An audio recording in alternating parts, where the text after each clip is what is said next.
pomoći, možda bi i mogli da živimo na levoj obali Dunava. Dakle, ko lobira za građane koji žive na levoj obali Dunava i dokle dosežu njihove moći? Bojan Krstić i Tomislav Petrović su gosti Beogradske hronike. Meni, moje veliko zadovoljstvo. Nije baš da ih ne poznajemo, mi se znamo.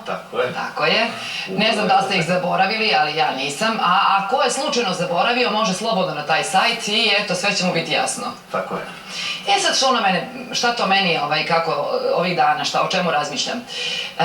Osim što ćete mi reći koje probleme ovih dana muče vaše komšije, ono što mi je najvažnije to je da li se lobiranje isplati? Isplati, da, u generalnom smislu da. Da. Zato što je to nešto što je naša svakodnevnica i to se isplaćuje svakim danom kad se problem reši. I to s te strane nema cenu. Tako da, generalno isplati se. A ono što mene takođe zanima to je ko vas, kako da kažem, ko vas ozbiljnije shvata? Da li oni koji bi trebalo da reše problem ili građani? I ko ima više poverenja? S jedne strane poverenje građana, verovatno vas, a s druge strane šta kažu oni na koje pritiskate? Pa znate kako, do sad imali smo nekoliko tih uspešnih lobiranja, neka su bila samo sa naše strane i da smo mi bili ti koji su uspjeli da nešto reše, a dosta puta je bila tu pomoć drugih medija koji su preko nas saznali za neku vest i na taj način potpomogli da se to čuje i da to dođe do nadležnih, do odgovornih, da oni se uključu taj problem i da pokušaju taj problem da reše. Šta vam kažu komšije? Pa komšije su u suštini nas prepoznaju i uvek kad nas vide u suštini nam govore neki novi problem kako bi mogli da pišemo o tome, da rešimo taj problem, odnosno da pokušamo da rešimo taj problem. Tako da, ja mislim da su zadovoljni i dosta puta se mi onako umorimo od svega toga da ne stižemo da uradimo sve priče, sve probleme, sve vesti i onda jednostavno dobijemo podršku od naših čitalaca i to nam daje novu snagu da idemo dalje.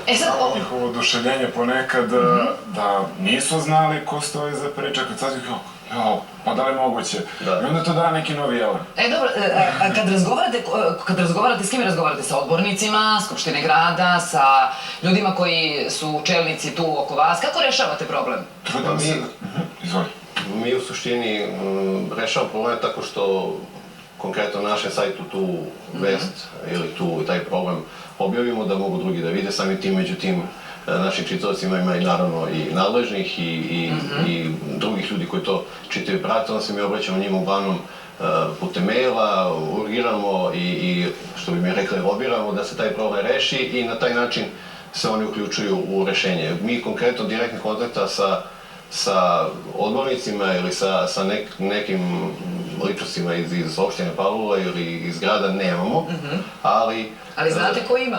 Ali znamo ko ima, tako da na taj način uspevamo da rešimo. Doduše, trudimo se nekada idemo i preko ljudi čije to posao i da pokušamo preko njih da završimo, jednostavno njima da ukažemo na probleme, jer nekad je dovoljno i samo ukazati na problem, jer jednostavno i te nadležne službe ne mogu da budu svuda i u svakom trenutku. Ne znaju možda nekada se nešto desilo i možda bi oni izašli to da poprave, ali nisu imali informacije. Sad ovo što meni, onda to razvije se to neko poverenje, verovatno s jedne i s druge strane, s treće strane. Ste imali neprijatnosti?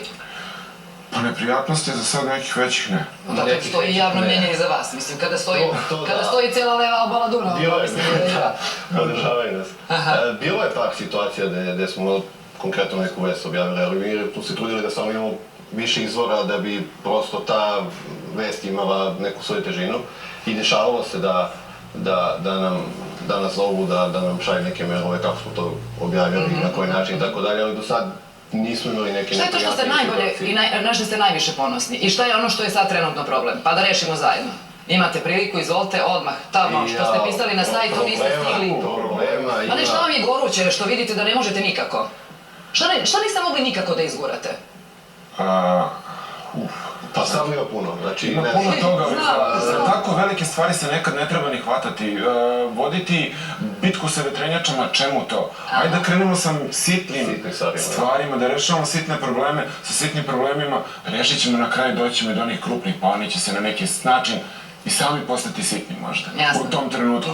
Ovako, dok njih kao velike probleme čini gomila sitnih, nerešivi su. Da krenemo iz Ali početka. ajde da krenemo sa malim, sitnim, gde svako od nas može da odradi u svom domenu neki mali svoj doprinos i na kraju će to rezultovati nekom većom slikom i... Mnogo mi je drago što ste došli. Šta smo rekli? Hoćemo da kažemo to danas nešto što ima što vam stoji na umu ili ne? Ili ćemo učitati? Najaktualnije je konkretno, ne znam, naš apel i peticija da nas podrže da Borča konkretno kao naselje od 50.000 stanovnika konačno bude u prvoj zoni, ali ne vezano za ljudi za poreze, vezuju često, dakle ne za poreze, nego kao javni gradski prevoz, jer prosto tu ide linija koja je najopterećenija u gradu Beogradu, znači 95-ica je najopterećenija linija sa najviše brojem putnika i prosto smatramo da bi taj deo ponovo mogao biti u prvoj zoni. Dakle, gospodo, kad razmišljate o porezu, razmišljate i saobraćaju. Što se nas tiče, mi ćemo pomoći.